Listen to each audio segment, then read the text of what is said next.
Hi friends, welcome back रजत computer classes. दोस्तों, रजत computer classes में आप सभी का एक बार फिर से स्वागत है। दोस्तों, मैं अच्छा हूँ, आप सब कैसे हो? अब मैं बिल्कुल ठीक हूँ। तो दोस्तों, आज हम this is my channel, please subscribe it and like it. तो दोस्तों, शुरू करते हैं आज का टॉपिक। दोस्तों, जैसे हमने आपको एम एस वर्ड के बारे में पहले से बताया था कि एम एस वर्ड की शॉर्टकट की क्या है। वही विंडो और आर टाइप करो, उसके अंदर विन वर्ड टाइप करो, उसके बाद आप सीधा एम एस वर्ड पहुँच जाओगे। उसके बाद जैसे हमने आपको बताया था, आप जैसे सपोज करो होम पर काम कर रहे हो। अब सपोज करो आपने कोई शेप ले ली, आपने इंसर्ट पर जाकर कोई शेप ले ली।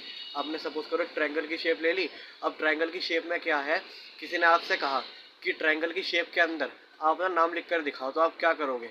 अब अगर आपको शेप के अंदर लिखना है तो उसके लिए आप क्या करोगे? सबसे पहले फॉर्मेट पर जाओगे, एडिट टेक्स्ट पर जाओगे। फॉर्मेट पर जाकर और एडिट टेक्स्ट पर जाकर फॉर्मेट पर जाकर और एडिट टेक्स्ट पर जाकर आप शेप के अंदर कुछ भी लिख सकते हो। तो यही तरीका है शेप के अंदर लिखने का। कोई भी शेप चूज़ करी, ट्रायंगल, रेक्टेंगुलर, सर्कल, जो भी शेप चूज करी उसके अंदर लिखने का तरीका है। फॉर्मेट पर गए, एडिट टेक्स्ट पर गए, उसके बाद आप शेप के अंदर कुछ भी लिख सकते हो। उसके बाद जैसे मैंने आपको बताया था कि सपोज करो आप अपना मैटर टाइप कर रहे हो होम पर, ठीक है। अब मान लो आपका आधा मैटर ऊपर आ गया और आधा मैटर आपका नीचे आ गया, तो आप क्या करोगे? आपको पूरा मैटर एक ही पेज पर चाहिए, भाई आधा ऊपर है आधा नीचे है, तो आपको पूरा मैटर एक ही पेज पर चाहिए। तो उसके लिए आप क्या करोगे? एक ऑप्शन और होता है लाइन स्पेसिंग। लाइन स्पेसिंग पर क्लिक करोगे, वहाँ पर साइज होते हैं 1.5, 2.3, 4.5, 5.6, 6.5, 2.5, ऐसे साइज होते हैं।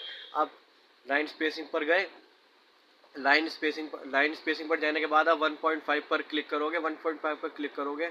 उसके बाद आप क्लिक करोगे remove space after paragraph. Remove space after paragraph पर क्लिक करने के बाद आपका सारा मैटर जो है वो एक ही पेज पर रिप्रेजेंट हो जाएगा।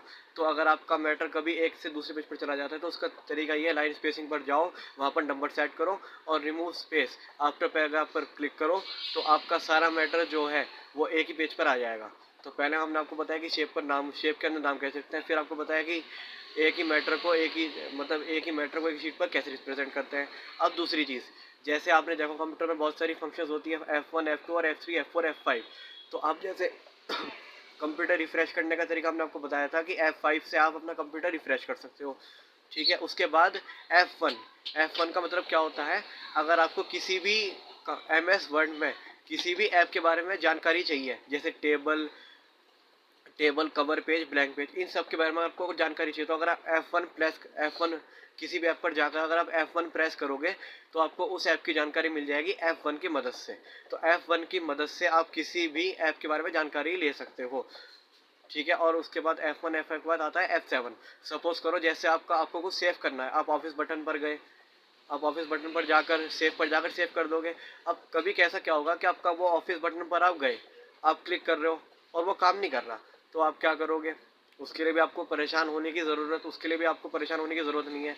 अगर आप ऑफिस बटन पर गए और आपका ऑफिस बटन काम नहीं कर रहा, तो आप F7 दबा दो।